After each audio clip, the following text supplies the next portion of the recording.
ازيكم؟ انا نادر فايز، والنهارده جاي اقول لكم دليلك الكامل لو بتفكروا تزوروا تايلاند. هنتكلم عن التأشيرة والعملة وافضل الفنادق والمطارات، وكمان في اخر الفيديو هقول لكم على افضل برنامج سياحي في تايلاند. يلا بينا. تايلاند تعتبر في جنوب شرق اسيا، وعاصمتها هي بانكوك، وهي من اكبر المدن اللي موجودة في تايلاند.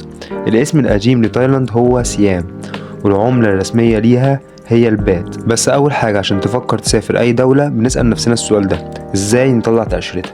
اول حاجة بنحتاج جواز سفر يكون ساري لمدة 6 شهور وصورتين شخصيتين، وخطاب HR letter بيكون فيه الوظيفة ورقم التأميني وطلب الأجازة للسفر لتايلاند.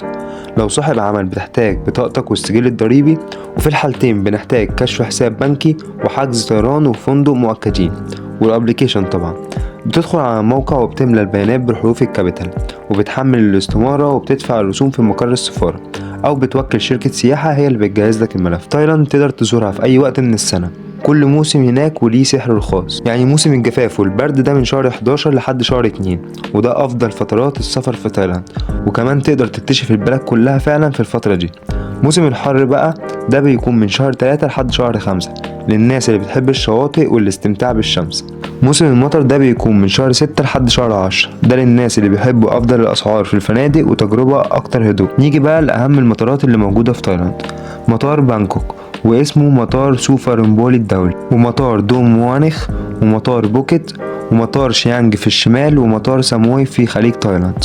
أشهر الأماكن السياحية، خلينا نبدأ ببانكوك. بانكوك فيها القصر الكبير، وده يعتبر تحفة معمارية بيظهر ثقافة الشعب وحضارة البلد. وبرضه فيها معبد وات أرون، ده غير ان فيها سوق تشات وشاك، وكمان فيها حديقة لومفيني، وفيها كمان متحف بانكوك الوطني. كل الحاجات دي موجودة في بانكوك. خلينا بقى نخش في بوكيت.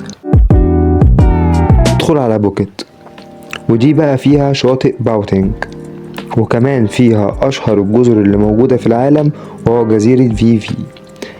ده غير ان هي فيها تمثال بوذا الكبير، وكمان فيها مدينة بوكيت القديمة. شيانج ماي فيها أماكن سياحية كتير، بس أحلى الأماكن اللي موجودة في شيانج ماي هي حديقة شيانج ماي، ده غير ان فيها قرية الفيلة وسوق الليل. نيجي بقى البطايا، فيها شاطئ بطايا وممشى بطايا وجزيرة المرجان. الأكل هناك قريب من الأكل الآسيوي، والحلو فيه إن أنت تجرب، وكمان قريب من الأكل الصيني أوي. نيجي بقى لأهم الفنادق اللي موجودة في تايلاند: فندق بوليفارد بانكوك، كمان فندق فينيس، وفندق تريبل واي، وفندق A1 بانكوك. الفنادق دي كلها جميلة، بس طبعا بيختلف نوع الفندق والإقامة على حسب البادجت بتاعتك. عايز افضل برنامج سياحي في تايلاند بتكلمنا، والبرنامج بيكون ان احنا بنحجز لك تذكرة طيران على بانكوك، وبتختار فندق من مجموعة فنادق من اللي احنا متعاقدين عليها، وكمان بنساعدك في تقديم الملف في السفارة. والبرنامج ده بيكون 5 ايام 4 ليالي، ده غير ان باقي تفاصيل البرنامج انت اللي بتختار نفسك.